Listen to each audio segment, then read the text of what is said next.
This is Ujjwal Kashyap and I welcome you at iDesireUPSC. 25. The Strategic Debate 1934-1937. A major debate on strategy occurred among the nationalists in the period following the withdrawal of the civil disobedience movement. In the first stage of the debate, during 1934-35, the issue was what course the national movement should take in the immediate future, that is, during its phase of non-mass struggle. How was the political paralysis that it had sunk into to be overcome? There were two traditional responses. Gandhiji emphasized constructive work in the villages, especially the revival of village crafts. Constructive work, said Gandhiji, would lead to the consolidation of people's power, and open the way to the mobilization of millions in the next phase of mass struggle. Point 1. Another section of congressmen advocated the revival of the constitutional method of struggle and participation in the elections to the Central Legislative Assembly to be held in 1934. Led this time by Dr. M.A. Ansari, Asaf Ali, Satyamurthy, Gulabhai Desai and B.C. Roy, the new Swarajists argued that in a period of political apathy and depression, when the Congress was no longer in a position to sustain a mass movement, it was necessary to utilize elections and work in the legislative councils to keep up the political interest and morale of the people. This did not amount, they said, to having faith in the capacity of constitutional politics to achieve freedom. It only meant opening up another political front which would help build up the Congress, organizationally extend its influence, and prepare the people for the next mass struggle. C. Rajagopalachari, an erstwhile no-changer, recommended the Swarajist approach to Gandhiji with the additional proviso that the Congress should itself, directly, undertake parliamentary work. A properly organized parliamentary party, he said, would enable the Congress to develop a certain amount of prestige and confidence among the masses, even as happened during the short period when the Gandhi-Irwin Pact was in force. Since the government was opposed to a similar pact, a strong Congress presence in the legislatures would serve the movement as its equivalent. But unlike in the 1920s, a third tactical perspective, based on an alternative strategy, made its appearance at this time. The strong left trend that had developed in the early 1930s was critical of both the Council Entry program and the suspension of civil disobedience and its replacement by the constructive program. Both of them, the leftists said, would sidetrack direct mass action in political work among the masses and divert attention from the basic issue of struggle against colonial rule. The leftists instead favored the continuation or resumption of the non-constitutional mass movement since they felt that the situation continued to be revolutionary because of the continuing economic crisis and the readiness of the masses to fight. It was Jawaharlal Nehru who represented at this time at its most cogent and coherent this new leftist alternative to the Gandhian anti-imperialist program and strategy. Accepting the basic analytical framework of Marxism, Nehru put forward the left paradigm in a series of speeches, letters, articles and books in his presidential addresses to the Lucknow and Fazpur sessions of the Congress in 1936. The basic goal before the Indian people, as also before the people of the world, he said, had to be the abolition of capitalism and the establishment of socialism. While we've already looked at the pragmatic aspect of Nehru's challenge, two of its other aspects have to be understood. To Nehru, the withdrawal of the civil disobedience movement and council entry and the recourse to constructive programs represented a spiritual defeat and a surrender of ideals, a retreat from the revolutionary to the reformist mentality, and a going back to the pre-1919 moderate phase. What was worse, it seemed that the Congress was giving up all social radicalism and expressing a tender solicitude for every vested interest. Many Congress leaders, he said, preferred to break some people's hearts rather than touch others' pockets. Pockets are, indeed, more valuable and more cherished than hearts and brains and bodies and human justice and dignity. To his alienation from Gandhiji also seemed to be complete. He wrote in his jail diary in April 1934, "Our objectives are different, our ideals are different, our spiritual outlook is different, and our methods are likely to be different." 3. The way out, said Nehru, lay in grasping the class basis of society and the role of class struggle and in revising vested interests in favor of the masses.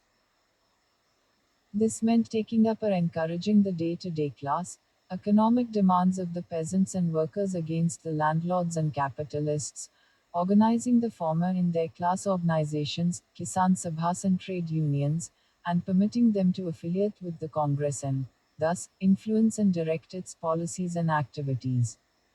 There could be, said Nehru, no genuine anti-imperialist struggle which did not incorporate the class struggle of the masses. Throughout these years, Nehru pointed to the inadequacy of the existing nationalist ideology and stressed the need to inculcate a new, socialist or Marxist ideology, which would enable the people to study their social condition scientifically. Several chapters of his autobiography, published in 1935, were an ideological polemic against Gandhiji, even though conducted in a friendly tone. Jawaharlal also challenged the basic Gandhian strategy of struggle. Point 4. Under the Gandhian strategy, which may be described as struggle, truce, struggle, STS, phases of a vigorous extra-legal mass movement and confrontation with colonial authority alternate with phases, during which direct confrontation is withdrawn, political concessions or reforms, if any, wrested from the colonial regime, are willy-nilly worked and silent political work carried on among the masses within the existing legal framework, which, in turn, provides scope for such work. Both phases of the movement are to be utilized, each in its own way, to undermine the twin ideological notions on which the colonial regime rested, that British rule benefits Indians and that it is too powerful to be challenged and overthrown, and to recruit and train cadres and to build up the people's capacity to struggle. The entire political process of STS was an upward spiraling one, which also assumed that the freedom struggle would pass through several stages, ending with the transfer of power by the colonial regime itself. Point 5. Nehru did not subscribe to this strategy and believed that, whatever might have been the case in the past, the Indian national movement had now reached a stage where there should be a permanent confrontation and conflict with imperialism till it was overthrown. He accepted that the struggle had to go through setbacks and phases of upswing and downswing, but these should not lead to a passive phase or a stage of compromise or cooperation with the colonial framework towards which permanent hostility and non-cooperation had to be maintained. The Congress, said Nehru, must maintain an aggressive direct action policy. This meant that even if the mass movement was at a low ebb or remained at a symbolic plane, it should be continued. There could be no interposition of a constitutional phase when the existing constitutional framework was worked, nor could there be a diversion from political and economic class issues to the constructive program. Furthermore, said Nehru, every moment sooner or later reached a stage when it endangered the existing order. The struggle then became perpetual and could go forward only through unconstitutional and illegal means. This also happened when the masses entered politics. No compromise or halfway house was then left. This stage had been reached in India with the Lahore Resolution for Purna Swaraj. There was now no alternative to permanent continuation of the struggle. For this reason, Nehru attacked all moves towards the withdrawal of the civil disobedience movement. This would lead, he warned, to some form of compromise with imperialism, which would be a betrayal of the cause. Hence, the only way out is to struggle for freedom without compromise or going back or faltering. Nehru also attacked the notion of winning freedom through stages. Real power could not be won gradually, bit by bit, or by 2 annas and 4 annas. The citadel, state power, had to be seized, though through a nonviolent mass struggle. Thus, to STS, he counterposed the strategy of SVP, standing for victory, or the permanent waging of mass struggle till victory was won. So sharp were the differences between Nehru and the leftists on the one side and proponents of council entry on the other that many, the nationalists with apprehension and the British officials with hope, expected a split sooner or later. But Gandhiji once again moved into the breach and diffused the situation. Though believing that Satyagraha alone was capable of winning freedom, he conciliated the proponents of council entry by acceding to their basic demand that they should be permitted to enter the legislatures. He also defended them from accusations of being lesser patriots. Parliamentary politics, he said, could not lead to freedom, but those large number of congressmen who could not for some reason or the other offer Satyagraha devote themselves to constructive work should not remain unoccupied. They could give expression to their patriotic energies through council work in a period when there was no mass movement, provided they were not sucked into constitutionalism or self-serving. As he put it in a letter to Sardar Patel on the 23rd of April 1934, realities cannot be wished away. At the most, we can improve them a little. We may exercise control. We can do neither more nor less. 6. Consequently, under Gandhiji's guidance, the AICC meeting at Patna decided in May 1934 to set up a parliamentary board to fight elections under the aegis of the Congress itself. To the left-wing critics of the resolution, Gandhiji replied, I hope that the majority will always remain untouched by the glamour of council work. Swaraj will never come that way. Swaraj can only come through an all-round consciousness of the masses. 7. At the same time, he assured Nehru and the leftists that the withdrawal of the civil disobedience was dictated by the reality of the political situation. But this did not mean following a policy of drift or bowing down before political opportunists or compromising with imperialism. Only civil disobedience had been discontinued, the war continued. The new policy, he said, is founded upon one central idea, that of consolidating the power of the people with a view to peaceful action. 8. Moreover, he told Nehru in August 1934, I fancy that I have the knack for knowing the need of the time. 9. He also appeased the left by strongly backing Nehru for the presidentship of the Lucknow Congress despite contrary pressure from C. Rajagopalachari and other right-wing leaders. Gandhiji was at the same time convinced that he was out of tune with powerful trends in the Congress. He felt that a large section of the intelligentsia favored parliamentary politics with which he was in fundamental disagreement. Another section of the intelligentsia felt estranged from the Congress because of his emphasis on the spinning wheel as the second lung of the nation, on Harijan work based on a moral and religious approach, and on other items of the constructive program. Similarly, the socialist group, whose leader was Jawaharlal, was growing in influence and importance, but he had fundamental differences with it. Yet the socialists felt constrained by the weight of his personality. As he put it, but I would not, by reason of the moral pressure I may be able to exert, suppress the spread of the ideas propounded in their literature. Thus, vis-a-vis both groups, for me to dominate the Congress in spite of these fundamental differences is almost a species of violence which I must refrain from. Hence, in October 1934, he announced his resignation from the Congress, only to serve it better in thought, word, and deed. 10. Nehru and the socialists responded with no less a patriotic spirit. While enemies of the Congress hoped that their radicalism would lead to their breaking away from the Congress, they had their priorities clearly worked out. The British must first be expelled before the struggle for socialism could be waged. And in the anti-imperialist struggle, national unity around the Congress, still the only anti-imperialist mass organization, was indispensable. Even from the socialist point of view, argued Nehru and other leftists, it was far better to gradually radicalize the Congress, where millions upon millions of the people were, than to get isolated from these millions in the name of political or ideological purity. Nehru, for example, wrote, I do not see why I should walk out of the Congress leaving the field clear to social reactionaries. Therefore, I think it is up to us to remain there and try to force the pace, thereby either converting others or making them depart. 11. The right was no less accommodating. C. Rajagopalachari wrote, the British, perhaps, hope for a quarrel among congressmen over this socialism. But we hope to disappoint them. 12. Elections to the Central Legislative Assembly were held in November 1934. Of the 75 elected seats for Indians, the Congress captured 45. Singularly unfortunate, a great triumph for little Gandhi, wailed the Viceroy, Willingdon.13.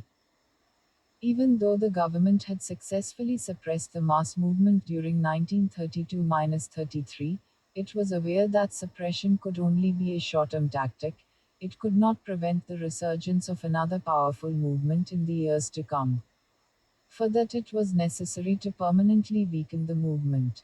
This could be achieved if the Congress was internally divided and large segments of it co-opted or integrated into the colonial constitutional and administrative structure. The phase of naked suppression should, therefore, be followed, decided the colonial policymakers, by another phase of constitutional reforms. In August 1935, the British Parliament passed the Government of India Act of 1935. The Act provided for the establishment of an All India Federation to be based on the union of the British Indian provinces and princely states. The representatives of the states to the federal legislature were to be appointed directly by the princes who were to be used to check and counter the nationalists.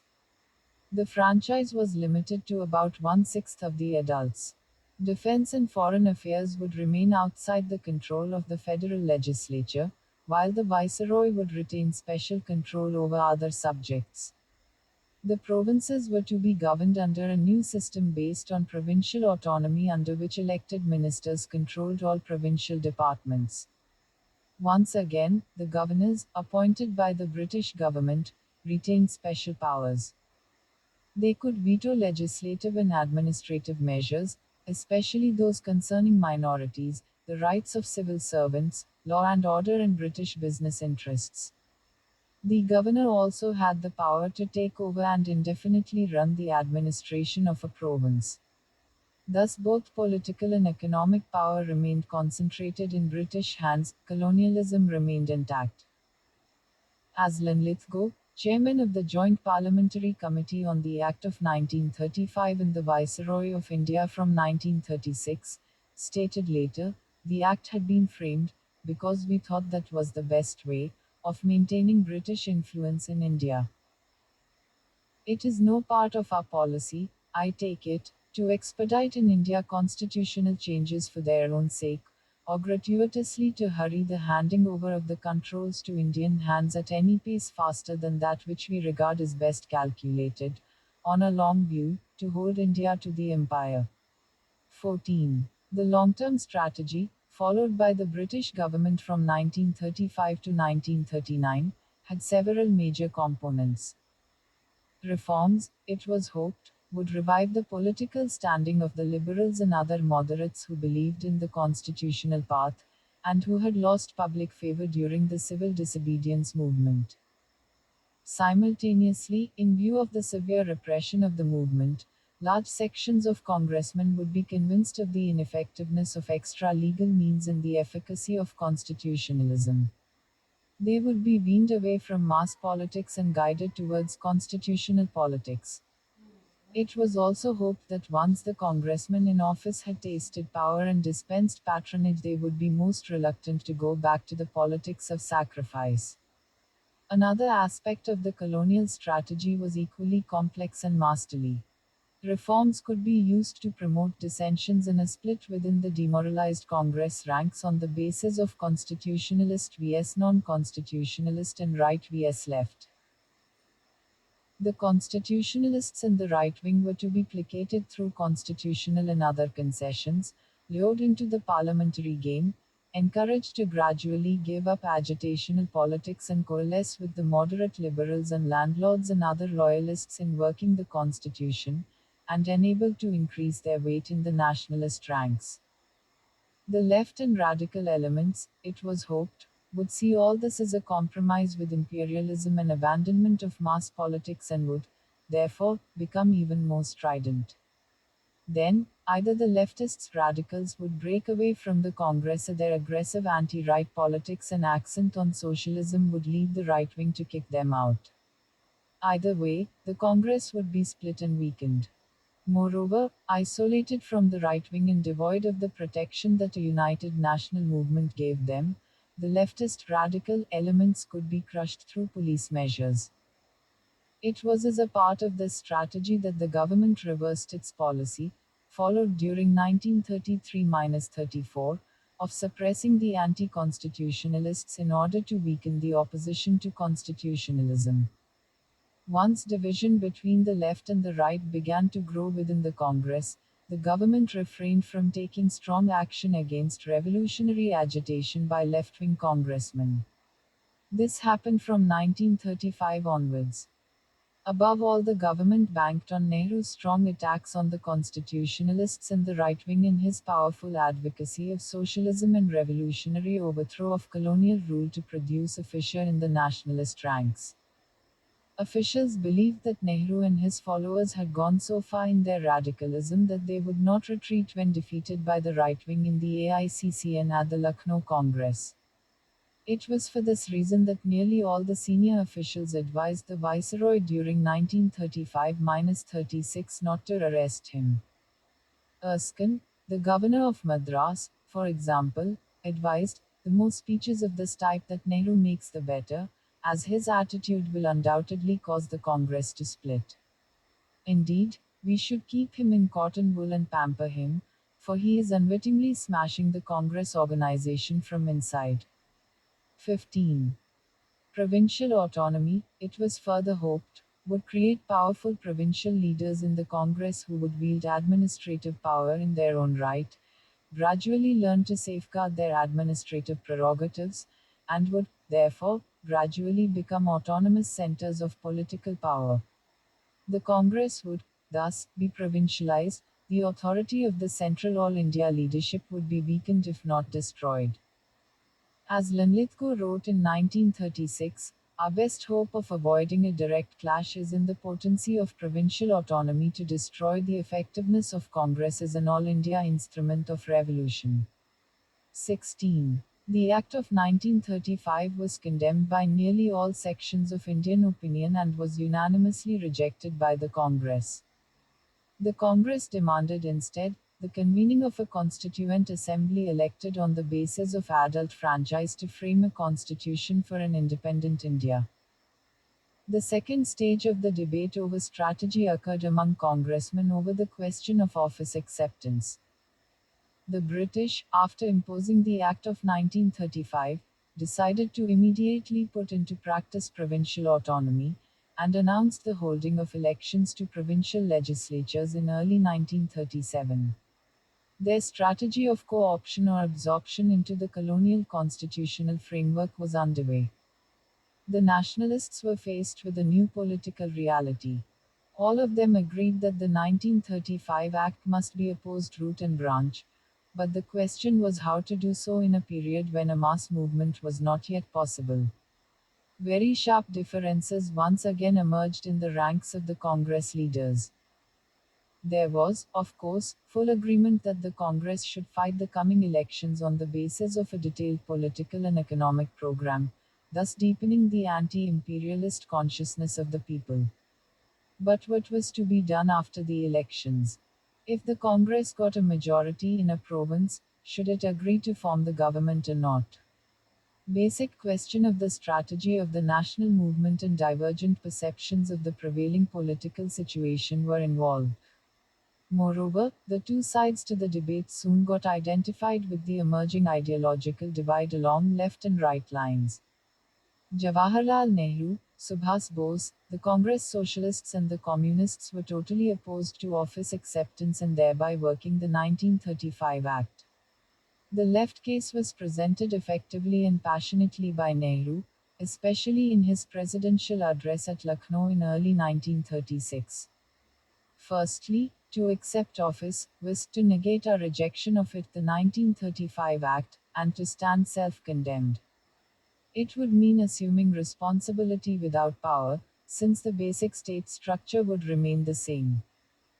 While the Congress would be able to do little for the people, it would be cooperating, in some measure, with the repressive apparatus of imperialism, and we would become partners in this repression and in the exploitation of our people.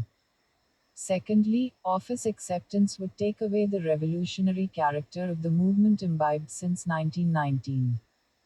Behind this issue, said Nehru, lay the question whether we seek revolutionary changes in India or whether we are working for petty reforms under the aegis of British imperialism. Office acceptance would mean, in practice, a surrender before imperialism. The Congress would get sucked into parliamentary activity within the colonial framework and would forget the main issues of freedom, economic and social justice, and removal of poverty. It would be co-opted and deradicalized. It would fall into a pit from which it would be difficult for us to come out. 17. The counter-strategy that Nehru and the leftists recommended was the older, Swarajist one: enter the assemblies with a view to creating deadlocks and making the working of the act impossible. As a long-term strategy, they put forward the policy of increasing reliance on workers and peasants and their class organizations, integration of these class organizations with the Congress, imparting a socialist direction to the Congress, and preparing for the resumption of a mass movement. Those who favored office acceptance said that they were equally committed to combating the 1935 Act. They denied that they were constitutionalists. They also believed that real work lies outside the legislature, and that work in the legislatures had to be a short term tactic, for it could not lead to freedom, for that a mass struggle outside the legal framework was needed. But, they said, the objective political situation made it necessary to go through a constitutional phase, for the option of a mass movement was not available at the time. The Congress should, therefore, combine mass politics with work in the legislatures and ministries in order to alter an unfavorable political situation. In other words, what was involved was not a choice between principles but a choice between the two alternative strategies of STS and SV. The case of the right wing was put with disarming simplicity by Rajendra Prasad in a letter to Nehru in December 1935. So far as I can judge, no one wants to accept offices for their own sake. No one wants to work the constitution as the government would like it to be worked. The questions for us are altogether different. What are we to do with this constitution? Are we to ignore it altogether and go our way? Is it possible to do so? Are we to capture it and use it as we would like to use it and to the extent it lends itself to be used in that way? It is not a question to be answered a priori on the basis of preconceived notions of a so called pro changer or no changer, cooperator or obstructionist. And he assured Nehru that I do not believe that anyone has gone back to pre non cooperation mentality. I do not think that we have gone back to 1923 28. We are in 1928 29 mentality, and I have no doubt that better days will soon come. 18. Similarly, speaking at the Lucknow session of the Congress, J.B. Kripalani said, even in a revolutionary movement, there may be a time of comparative depression and inactivity. At such times, whatever programs are devised have necessarily an appearance of reformatory activity, but they are a necessary part of all revolutionary strategy. 19. Nor was the issue of socialism involved in the debate. As T. Vishwanatham of Andhra put it, to my socialist comrades, I would say, capture or rejection of office is not a matter of socialism. I would ask them to realize that it is a matter of strategy. 20. The pro office acceptance leaders agreed that there were pitfalls involved and that congressmen in office could give way to wrong tendencies. But the answer, they said, was to fight these wrong tendencies and not abandon offices. Moreover, the administrative field should not be left clear to pro government forces. Even if the Congress rejected office, there were other groups and parties who would readily form ministries and use them to weaken nationalism and encourage reactionary and communal policies and politics. Lastly, despite their limited powers, the provincial ministries could be used to promote constructive work, especially in respect of village and Harijan uplift, khadi, prohibition, education and reduction of burden of debt, taxes and rent on the peasants. The basic question that the ministerialists posed was whether office acceptance invariably led to co-option by the colonial state or whether ministries could be used to defeat the colonial strategy. The answer, in the words of Vishwanatham, was, "There is no office and there is no acceptance. Do not look upon ministries as offices, but as centers and fortresses from which British imperialism is radiated. The councils cannot lead us to constitutionalism, for we are not babies, we will lead the councils and use them for revolution." 21. Though Gandhiji wrote little on the subject, it appears that in the working committee discussions he opposed office acceptance and posed the alternative of quiet preparation in the villages for the resumption of civil disobedience. But by the beginning of 1936 he felt that the latter was still not feasible. He was, therefore, willing to give a trial to the formation of Congress ministries, especially as the overwhelming mood of the party favored this course. The Congress decided at Lucknow in early 1936 and at Fasba in late 1936 to fight the elections and postpone the decision on office acceptance to the post-election period.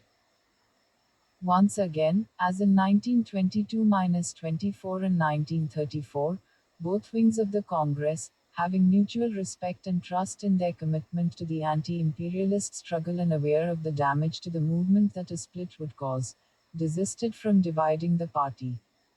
Though often outvoted, the left fought every inch of the way for acceptance of their approach but would not go to breaking point. The Congress went all out to win the elections to the provincial assemblies held in February 1937. Its election manifesto reaffirmed its total rejection of the 1935 Act. It promised the restoration of civil liberties, the release of political prisoners, the removal of disabilities on grounds of sex and untouchability, the radical transformation of the agrarian system, substantial reduction in rent and revenue, scaling down of the rural debts, provision of cheap credit, the right to form trade unions and the right to strike. The Congress election campaign received massive response and once again aroused the political consciousness and energy of the people. Nehru's countrywide election tour was to acquire legendary proportions. He traveled nearly 80,000 kilometers in less than 5 months and addressed more than 10 million people, familiarizing them with the basic political issues of the time. Gandhiji did not address a single election meeting, though he was very much present in the minds of the voters. The Congress won a massive mandate at the polls despite the narrow franchise. It won 716 out of 1,161 seats it contested. It had a majority in most of the provinces. The exceptions were Bengal, Assam, the NWPF, Punjab and Sindh, and in the first three, it was the largest single party. The prestige of the Congress as the alternative to the colonial state rose even higher. The election tour and election results heartened Nehru, lifted him from the slough of despondency, and made him reconcile to the dominant strategy of STS.